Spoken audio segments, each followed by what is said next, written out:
आता पूजा झाली, अखंड दिवा चंद्रघंटा मातेनं लावला आणि आता सगळ्यात महत्वाचं कार्य चंद्रघंटा माता हातात घेणार होती ती म्हणजे अन्नपूर्णेच्या भूमिकेमध्ये ती जाणार होती. कैलासावर तिनं स्वयंपाकघर तयार केलं. लक्षात घ्या, सुंदर अशी चूल तिनं मांडली, त्या चुलीची पूजा केली, ती प्रज्वलित केली, तिला नमस्कार केला, कारण आता अन्नपूर्णा मातेच्या भूमिकेमध्ये चंद्रघंटा मातेला यायचं होतं. म्हणून तिनं सुंदर असा स्वयंपाक तयार करायला सुरुवात केली. शिवगणांना सगळ्यांना बोलावलं. स्वयंपाक तयार झाला, तो एका ताटामध्ये काढला, सुंदर अशा पात्रामध्ये तो काढला आणि ते पात्र भगवान शंकरासमोर नेऊन ठेवलं. आधी भगवान शंकरांनी भोजन केलं. आजपर्यंत शिवगण जे करत होते ते खात होते. भगवान शंकर आज पत्नीनं केलेलं खाताय. पुरुषांनी केलेला स्वयंपाक कसा असतो हे जे करतायत त्यांना माहित असेल किंवा ज्या खातायत त्यांना माहित असेल. पोळी जर केली एका बाजूनं भाजलेलीच नसते आणि एका बाजूला आफ्रिकेतल्या लोकांसारखी दिसत असते, अशी अवस्था त्या पोळीची होते. म्हणून पुरुषांचा स्वयंपाक वेगळा. पण असं नाही बरं, काही पुरुष असे सुद्धा आहेत की ज्यांना चांगला स्वयंपाक करता येतो, अतिशय चांगला स्वयंपाक करता येतो, असे पुरुषही आहेत. असं काही नाहीये की बायकांनी स्वयंपाक करावा, बिलकुल नाही. खायला दोघांना लागतं, मग करायलाही दोघांनी मिळूनच पाहिजे. लक्षात घ्या. पण आपल्या डोक्यात हे भिनवलंय की स्वयंपाक म्हटलं की तो बायकांनीच करायचा असतो आणि बाहेरची कामच पुरुषांनी करायची असतात. असं काही नाहीये. पुरुषांनीही स्वयंपाक करायला शिकलं पाहिजे. काय हरकत आहे? काय होतं स्वयंपाक केला तर? अहो, असे कितीतरी महात्मे आहेत. महात्मे म्हणते मी गृहस्थी नाही, कितीतरी महात्मे असे आहेत जे स्वतःच्या हातानं करतात आणि स्वतः खातात. त्यांना लाज वाटत नाही. लक्षात घ्या. काम करायला कसली आली लाज? लाज वाटू नये. चांगल्या कामाची तर मुळीच वाटू नये. म्हणून भगवान शंकरासमोर चंद्रघंटा मातेनं, पार्वती मातेनं ते प्रसादाचं ताट ठेवलं. भगवंतानी ते खाल्लं, तृप्त झाले, तृप्ततेचं ढेकर दिलं आणि त्यानंतर सगळ्या शिवगणांना भगवतीनं वाढलं. सगळे शिवगण संतुष्ट झाले. अशा प्रकारे अन्नपूर्णेच्या भूमिकेमध्ये भगवती चंद्रघंटा आता आलेली होती. काशीमध्ये एक राजा होता, त्याचं नाव होतं दिवोदास. त्या दिवोदासानं ब्रह्मदेवाला प्रसन्न करून घेतलं आणि ब्रह्मदेव प्रसन्न झाल्यानंतर त्यांना सांगितलं की काशीचं राज्य मला हवंय. तथास्तु असं वरदान ब्रह्मदेवानं त्या दिवोदासाला दिलं आणि दिल्याबरोबर दिवोदासाने सांगितलं एकच राजा असतो एका राज्याचा, म्हणून या राज्यामध्ये मी राहीन, नाहीतर भगवान शंकर राहतील. मग भगवान शंकराला ब्रह्मदेवानं तसं वरदान दिलेलं असल्यामुळे त्या दिवोदासाला तिथून भगवान शंकराला निघावं लागलं. काशीचा वियोग झाला आणि म्हणून एका ऋषीनं अन्न पाण्याचा त्याग केला. भगवंतानी परत, शंकरांनी परत काशीमध्ये यावं म्हणून त्यांनी अन्न पाण्याचा त्याग केला. जेव्हा अनेक दिवस झाले त्यांचे प्राण कंठाशी आले तेव्हा भगवान शंकर त्या ऋषींच्या समोर प्रगट झाले. हातामध्ये पात्र होतं भगवान शंकराच्या, पण हातामध्ये पात्र असून ते मोकळं होतं. नुसतं पात्र घ्यायचं करायचं काय? म्हणून भगवान शंकरांनी ते पात्र घेतलं आणि चंद्रघंटा मातेचं स्मरण केलं आणि तिला सांगितलं माझं स्वयंपाकघर जसं तू दिव्य बनवलंस अन्नपूर्णेच्या भूमिकेमुळे, तसं आज माझं पात्र सुद्धा तू भर, असं तिला सांगितलं. आणि जेव्हा भगवान शंकरांनी आवाहन केलं त्या आवाहनाला प्रतिसाद भगवतीनं दिला आणि अन्नपूर्णा रूपानं काशीमध्ये भगवती प्रगट झाली. दिव्य तेज सगळ्या दिशांना पसरलेलंय.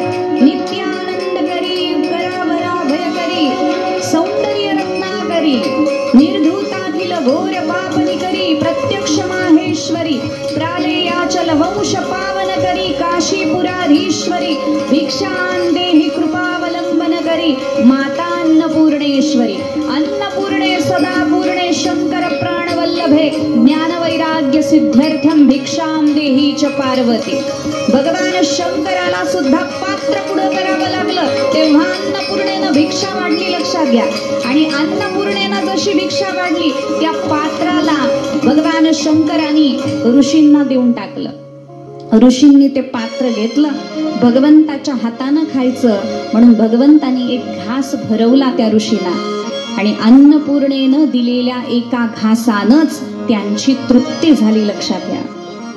म्हणून माता प्रगटली, शंकरांना अन्न देऊन कैलास पर्वत धन्य केला, भगवान शंकरालाही धन्य केलं आणि ऋषींना अन्न देऊन त्या ऋषी मुनींनाही तिनं धन्य केलं.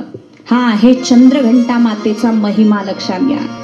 तीच चंद्रघंटा अन्नपूर्णा होते आणि जेव्हा भगवान शंकरांनी पाहिलं आपल्यासाठी काशीमध्ये चंद्रघंटा अन्नपूर्णा रूपानं प्रगटली म्हणून भगवान शंकरांनी तिला एक प्रासाद म्हणजे एक मंदिर प्रदान केलं. आजही काशीमध्ये ते अन्नपूर्णा मातेचं मंदिर आहे.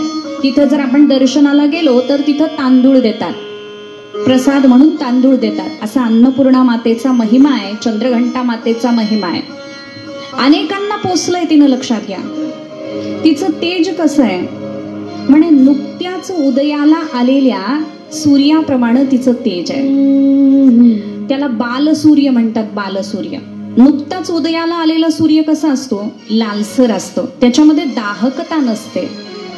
त्याच्यामध्ये दाहकता नसते पण तो माध्यान्ह झाल्यानंतर प्रखर होतो आणि प्रखर झाल्यानंतर तो आपलं सर्व सामर्थ्य जगाला दाखवतो. लक्षात घ्या. कशी दिसते ती चंद्रघंटा? तिच्या डोळ्यातले भाव काय आहेत? तसं तर काही ठिकाणी वर्णन येतं की थोडेसे क्रोधाविष्ट झालेले भाव आहेत, पण एके ठिकाणी वर्णन केलंय सारंगी प्रमाणे तिचे भाव आहेत डोळ्यातले. हरणीच्या डोळ्यासारखे तिचे डोळे आहेत. हरणीच्या डोळ्याची काय वैशिष्ट्य असतं तिचं? हरणीच्या डोळ्याचं, हरणीचे डोळे हे विशाल असतात, मोठे असतात आणि त्याच्यामध्ये कारुण्यही भरलेलं असतं आणि हरिण हा भित्रा प्राणी असल्यामुळे थोडीशी भीती सुद्धा त्या नेत्रामध्ये असते. आणि हरणाचे नेत्र असे स्थिर नसतात, ते चंचल असतात, ते इकडे तिकडे फिरत असतात. लक्षात घ्या. मग हे सगळे चंद्रघंटेच्या डोळ्यामधले गुण झालेले आहेत. म्हणजे कसे? चंद्रघंटा मातेचे हे डोळे असे भिरभिर फिरतात. का फिरतात? कारण सगळ्यांवर नजर ठेवावी लागते ना तिला, अनुशासन करावं लागतं, सुव्यवस्थित करावं लागतं सगळ्यांना, म्हणून तिचे नेत्र असे भिरभिर फिरतात. त्या नेत्रामध्ये थोडीशी भीती सुद्धा आहे. का भीती आहे? मुलं वाईट वागू नयेत ही भीती आईला नेहमीच असते. ते नेत्र चंचलही आहेत आणि त्याचबरोबर त्याच्यामध्ये थोडीशी भीती भरलेली आहे.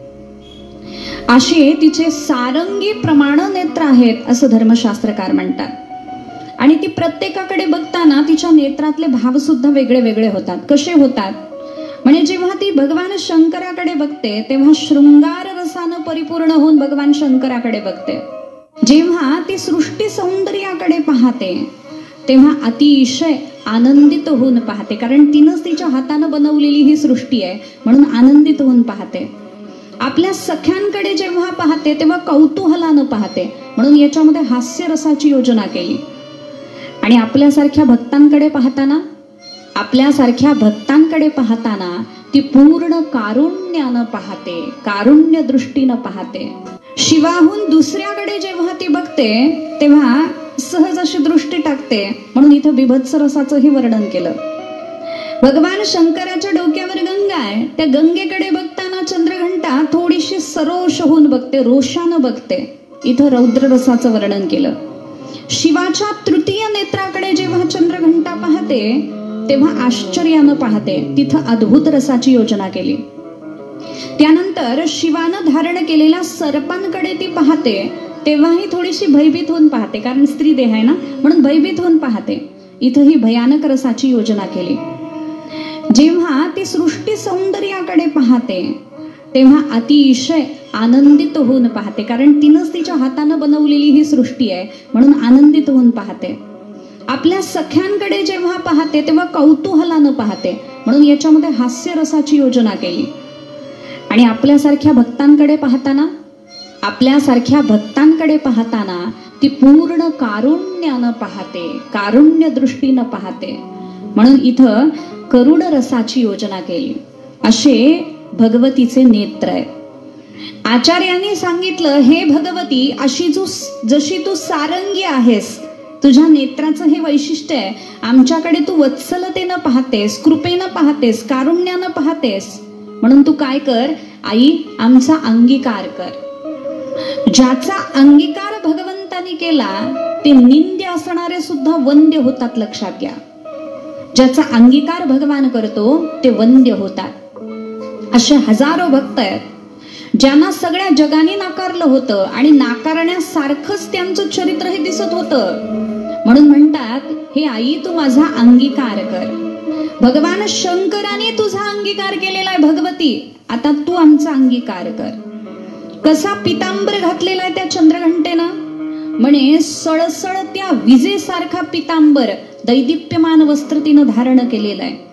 जिच्या पायातलं पैंजण मोठ्या डौलानं हलतंय, असं सुंदर हलतंय, त्याचा आवाज त्याचा नाद अतिशय सुंदर होतोय.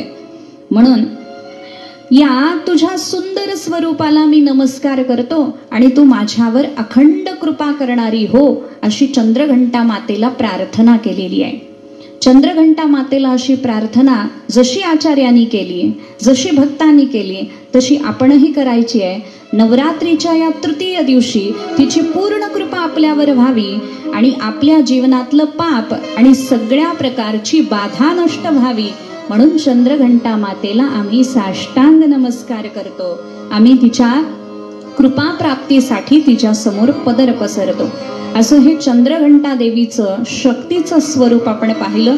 झालेली सेवा भगवतीच्या चरणी समर्पित करते आणि माझ्या वाणीला पूर्ण विराम देते.